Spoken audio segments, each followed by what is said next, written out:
If you're like me, you were a dumb baby in the year 2000.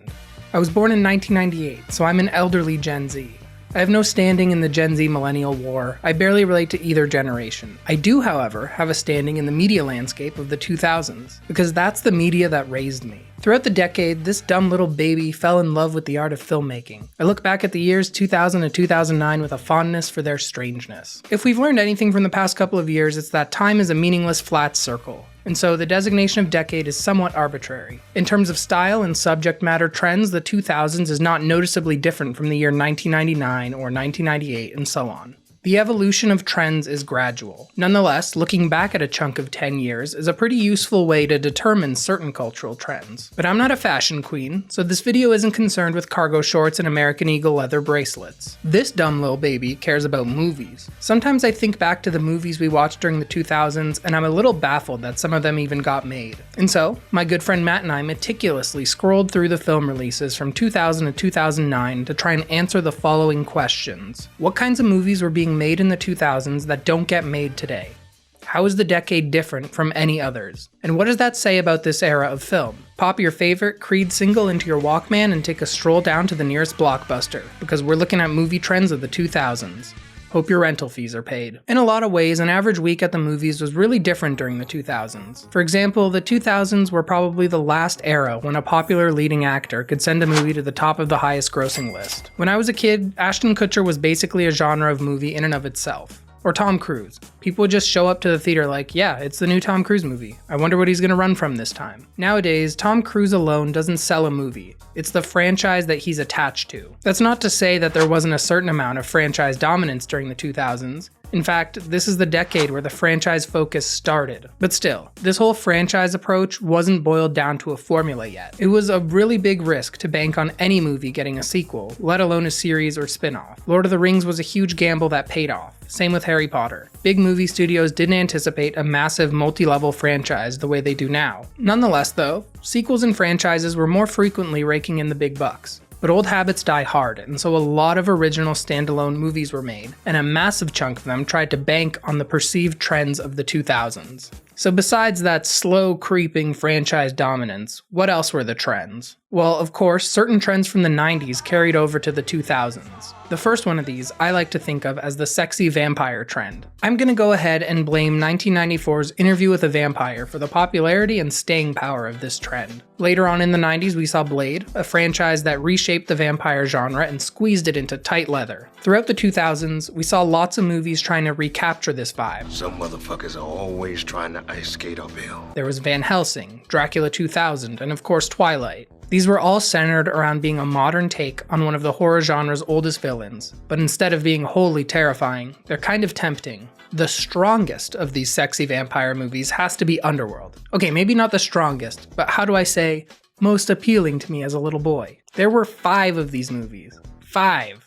Wait, 5? I've got some catching up to do. We owned the first 3 of them on DVD when I was a kid. How could anyone grow up during the 2000s and not end up loving leather and latex? It was everywhere. Superheroes were covered in leather, Trinity was covered in latex, even Velma wore a shiny faux leather outfit. Who's your mommy? It was a thing, and I'm not entirely against this trend coming back. 2000's Coyote Ugly is credited with popularizing the trend of leather pants, but I think a huge amount of credit should also be given to the genre of sexy vampire movies for really showing us how to strut around in shiny pants. Despite Hollywood's best efforts, this genre was finally dead by the mid-2010s, probably due to oversaturation. Another trend that started in the 90s but really gained steam in the 2000s was nostalgia for the 70s. This is a theme that we can see repeat throughout the 2000s and in many different genres. In the 90s, we saw Dazed and Confused, Boogie Nights, and television's That 70s Show. So by the 2000s, the 1970s nostalgia had reached a peak. There were a lot of remakes of 70s media, like Gone in 60 Seconds, The Longest Yard, Shaft, Charlie's Angels, and so on. This nostalgia might be partially responsible for the success of Tarantino's films during this era, which have always borrowed heavily from 70s exploitation movies. Aside from Tarantino's work, most of the 70s nostalgia movies from the 2000s are completely forgotten.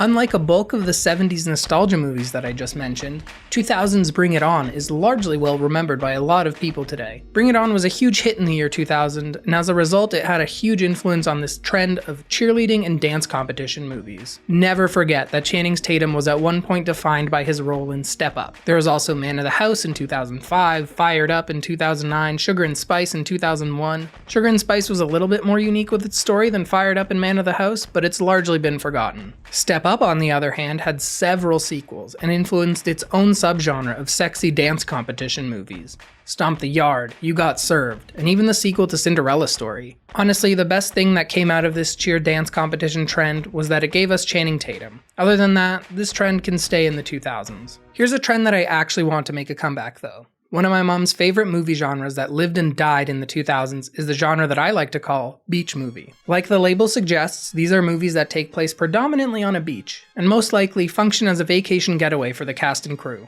Because hey, if you're gonna get paid to make a movie, why not do it while housing pina coladas on the beach?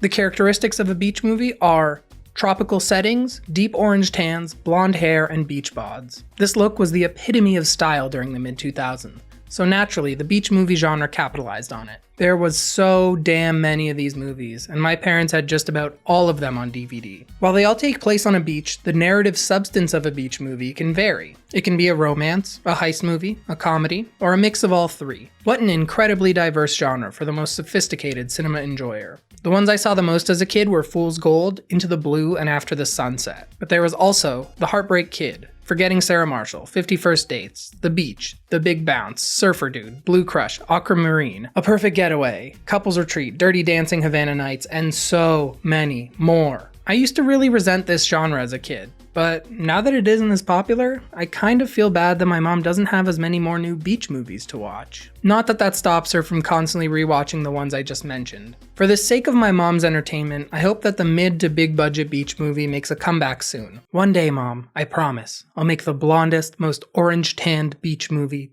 just for you. What else? There was this trend of American martial arts movies during the 2000s, likely due to the popularity of Crouching Tiger, Hidden Dragon, as well as Jackie Chan's career move to the States. Come to think of it, The Matrix also probably brought Kung Fu to mass American audiences for the first time. I don't know what to make of this whole trend. I love Kung Fu, but some versions of American Kung Fu are likely problematic, and I'm not the best person to dig into that. But let's face it, American Kung Fu is almost never as good as actual Kung Fu movies. The only benefit for me was that some of these martial arts movies eventually led me to explore the old Shaw Brothers and Golden Harvest Kung Fu flicks from the 70s. Actually, maybe the American attempts at Kung Fu were also part of the wave of 70s nostalgia that I mentioned earlier.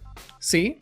We're learning, I think. You know what's a great way to learn, according to 2000s movies? Swap bodies with that one person in your life who you just don't understand. Freaky Friday captures two of the biggest trends of this era: baggy alt comfort clothing and Lindsay Lohan. And it's another remake of a movie from the 70s. It's kind of awesome that this project that began as a remake of something people from the 70s were nostalgic for is now this perfect storm of 2000s nostalgia. After Freaky Friday, there were a bunch of movies throughout this decade that tried to recapture its magic. The Hot Chick, 13 Going on 30, 17 Again, The Shaggy Dog, and even that one scene from Scooby-Doo. Can this trend please come back? Not the body swap. I mean Linda Cardellini as Velma looking like a goddess sent from heaven. Actually, never mind. Let's not treat people like trends. There were a bunch of human beings, actors, who were treated as trends during this time, and then immediately disposed of once their misery stopped being profitable. Namely, people like Lindsay Lohan and Amanda Bynes. Hollywood tried to make Brendan Fraser like a himbo Harrison Ford, but he was quickly dropped by the public after a messy divorce and some movies that flopped. I don't know if I should even dig into this. My name's not D'Angelo, and this isn't a drama channel. I think this idea kind of ties back to what I said at the start about a famous actor being able to sell a movie more than a franchise or a director. I don't know. Free Britney. That shit's scary. Now, let's pivot to some fake scaries. I'm talking the horror trends of the 2000s. There were a lot of torture movies and found footage, just really trying to lean into that gritty aesthetic that was so popular on everything at the time. There were also a few horror movies in the 2000s that tried to tackle some of the fears of emerging tech advances, just stuff that was like, what if your cell phone, but evil? Yeah, I know my cell phone is evil, but I need it to get a job and to take pictures of my parents' dog. Both are equally important. The whole what if tech bad genre hasn't really gone away, and probably never will. Another horror trend from this era was American remakes of Japanese horror movies. The only thing I really want to note here is The Ring, and specifically its colors. It's a great example of early digital color grading for a couple of reasons. It looks gross and sickly, like a lot of early color jobs from this decade. But the sick look definitely suits the tone and mood of this movie. A lot of movies at this time tried to copy the look of The Matrix with the heavy greens and blues, but few of them actually got the memo that this look has to serve a purpose. You mean to tell me that visuals in a visual medium have to have a purpose? Well, color me tones of green and blue. The colors in The Ring and The Matrix serve their respective stories in different ways. Also, 2000's Oh Brother Where Art Thou uses digital color to make the movie feel like an old book with grimy, yellowed pages. The aesthetic is still really unique in how it suits the story. Unfortunately, there's a lot of early digital colors in movies from this era that just look super radioactive. I do think it's really cool to see the industry work their way through this new technology. And it makes me feel less bad for how fucked some of the colors look in my early experiments with color grading. The 2000s are just this fascinating, awkward period of movies in a lot of ways. Even the box office dominators weren't as calculated as they are now. Or they were calculated, but not with the same goal in mind. Early superhero movies from this era were definitely cashing in on a trend, but they didn't have this baked-in assumption that they would spawn a dozen sequels and spin-offs. There wasn't some massive plan with phases to it like a military operation. Affleck did not sign a 10-year contract to play Daredevil. It's cute to look back on, because I remember people saying that this genre was dying way back when X-Men Origins Wolverine came out. It didn't die. Some producers just learned to plan, likely heavily influenced by the miraculous success of the Harry Potter franchise. You can start to see an increasing amount of sequels and franchises creep up to the top of the box office records throughout this decade. So of course, Hollywood turned the franchise into an unstoppable formula by the 2010s. That's why we are where we are now, and that's probably why so many of these weird little trends from the 2000s have been completely eradicated. Studios don't need them to make money anymore. I guess what interests me so much about this decade, besides pure childhood nostalgia, is that it feels like such a massive pivot for the film industry. All the new tech, digital cameras, post-production innovations, and of course, the blooming vines of franchise dominance that we see before us today. There were so many creative people trying to redefine the art of filmmaking, to the point where those innovations kind of overshadow some of the strange and niche trends that didn't survive. Trends seem vapid in the moment when they're popular. But looking back, they paint a very clear picture of the cultural landscape at the time. I guess the point of this video is me trying to map out that landscape a little bit, based entirely on what I remember and what I miss. What about you? Are there any niche movie genres or trends from the 2000s that I didn't bring up? I know I didn't hit on all of them. Anyways, thanks for watching, and shout out to Channing Tatum in She's the Man. And don't even think about bringing back these harsh blonde highlights. I don't want to see it.